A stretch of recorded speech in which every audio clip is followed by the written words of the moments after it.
Hey y'all, hey, welcome back to Journey with Quincy, where we embrace the journey and rediscover our magic. I'm Quincy, and as you can see, I am taking you guys on a ride with me to work. Um, I stayed at my house last night, and I'm really proud of myself for that because what you guys don't know is that I have not been staying in my home. And to be honest with you guys, I've actually kind of abandoned the house before the last video that I did. I have not lived in my house for several months. And I was actually going back and forth in my mind about whether or not I would share this particular part of my journey with you guys, because it had been a huge source of shame for me. And I know that may sound a little bit dramatic, but I left my house because I was at the height of my anxiety, my depression, and I was just feeling really, really overwhelmed. And anxiety had me in a chokehold to the point that I could not find the energy to clean. The most that I could muster up after work to do was keep the kitchen at least halfway decent with taking out the trash and making sure that the dishes were washed. I would keep the bathroom neat enough for me since I was there alone. And I would keep my office neat enough so that I can work. But the rest of the house was in total disarray. And I want to talk about how I got there. Because it's more than just about the anxiety and the depression and how that made me feel, but just the emotions that is tied to that house started to weigh extremely heavily on me. And I think the anxiety kind of just heightened that. So I'm going to give you guys a little bit of backstory on the house and how I got to this point. So I purchased my home back in 2008. It was during the housing market crash. And at that time in Chicago, it was just way less expensive for me to purchase a home, a little fixer-upper, and do that as opposed to renting, at least for what I could afford at that time. I think I was making less than $30,000 at that time. But anyway, so I bought a fixer-upper, and I can't say that I loved the house because I went into it with a temporary mindset. I went into it thinking that I was 27 at the time. My son was 8. And I thought that it wouldn't take long before I got married. And I would probably just be there for a few years. So I didn't need to buy a house that I loved. I just needed to have something that was livable and decent enough. And that was mistake number one, because temporary has now turned into 16 years, y'all. I have now been in this house 16 years. I bought this cute little house. It was cute enough. It got a lot of natural sunlight. The bedrooms were way more spacious than the tiny bedrooms we were moving from. And it was the cutest outside blue house, and the only blue house on the block. So I liked the appeal of that. And it was really inexpensive at the time. So when I purchased the house and I closed, I kind of had a mini breakdown because I hated the kitchen. And the kitchen was this narrow galley kitchen where everything was on one side. I had the stove, 15 inches of counter space, the sink, and then the refrigerator. all next to each other in a very small area. And I remember going to the house after closing, after hours and hours of being there. And I just had a meltdown. Like, I was distraught. I felt distraught because I'm like, what am I going to do with this kitchen? And what did I get myself into? So then after that, I did have an inspection and everything was okay. But once we started to open up walls in the basement, because I wanted to finish the basement, found out that there were cracks in the foundation. So that that absolutely ate up so much of my budget that I could not get the kitchen that I wanted. And I could not get the bathroom that I wanted. I wanted another bathroom. The house, I have one bathroom. I wanted to put another bathroom in the basement, and now that squashes that. So there's that. And I know that happens, but at the time, I just couldn't afford to, and I still haven't added that second bathroom, to be honest. And there was a time living in this house that another bathroom would have been nice, but we'll get to that part. So anyway, moving to the house, and everything is fine. I was able to at least make some updates to the kitchen where I was able to move around the plumbing and put the sink on the other wall. So that gave me so much more countertop space. But I had to use some very cheap cabinetry that I bought from an estate sale. And I had to get laminate countertops, and it just was not the kitchen that I thought that I was going to get. So there was that. I no longer have furniture in the budget for, I no longer had money in the budget for furniture. And then there was that. So it just did not start off well to begin with. But over time, things got better. Living in the house and just hearing the compliments that I was getting from people on the house. So after a while, after a couple of years of living there, I started allowing people to come live with me that needed a place to stay, because I was always the person in my family who would offer help or would say yes to giving help to friends and family. So my house kind of became this revolving door of people coming in and out, disrespecting my house, bringing their drama, bringing their problems, and bringing their infestations. I can't tell you how many times I've had the exterminator at my house over the last 16 years. It's like every time someone came, I had to bring an exterminator.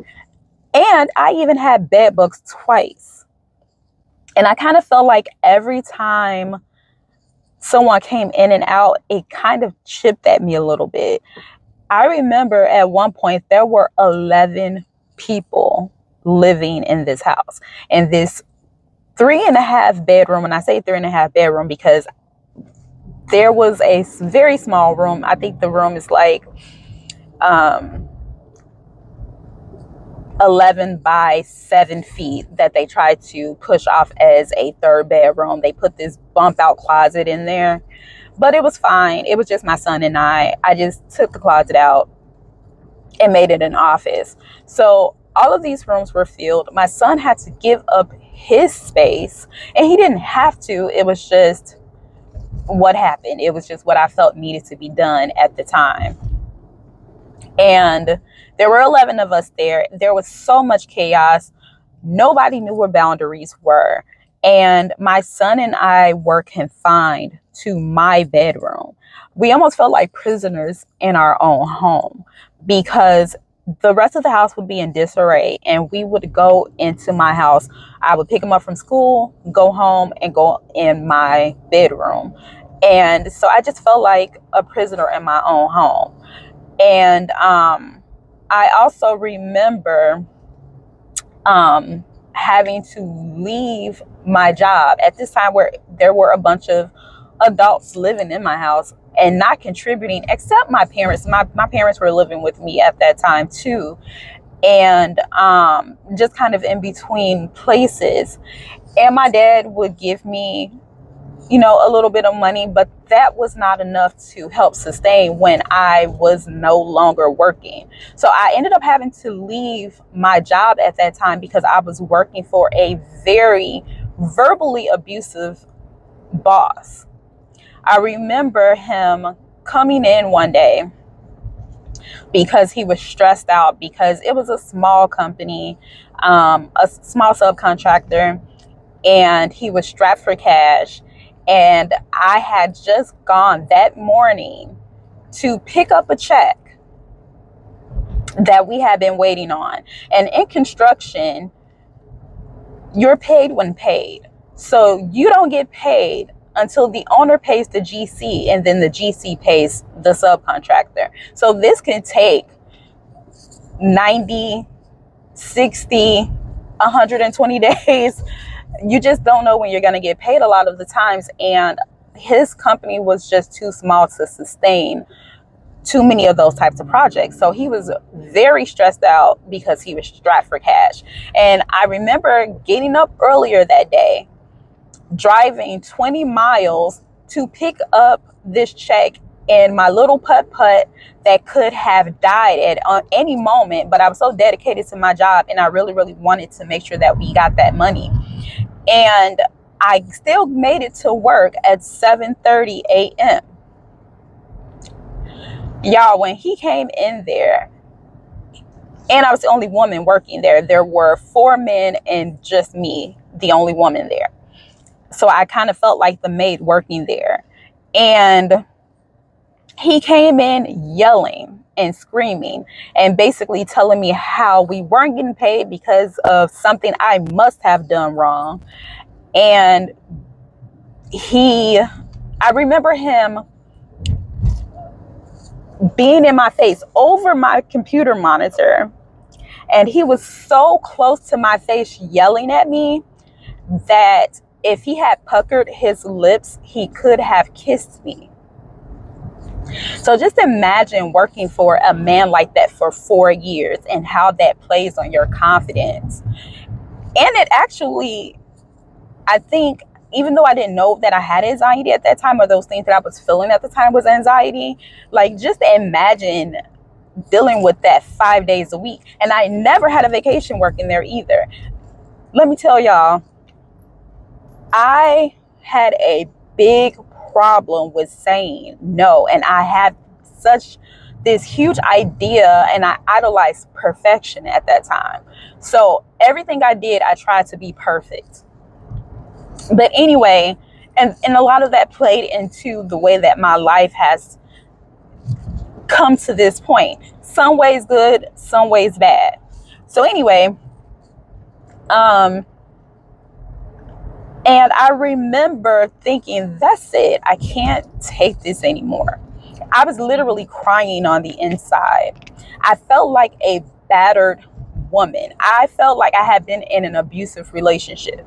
So I remember doing everything that I promised everyone that I would do. I went on my lunch break and I never came back. So back to the original story. I was unemployed with now 11 people, and there were 6 adults in the house.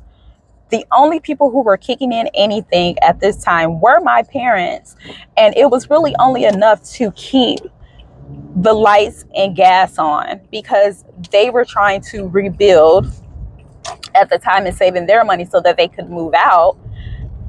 And after spending so many years helping other people, the one time that I really needed people to be there for me, they all left before I got back on my feet.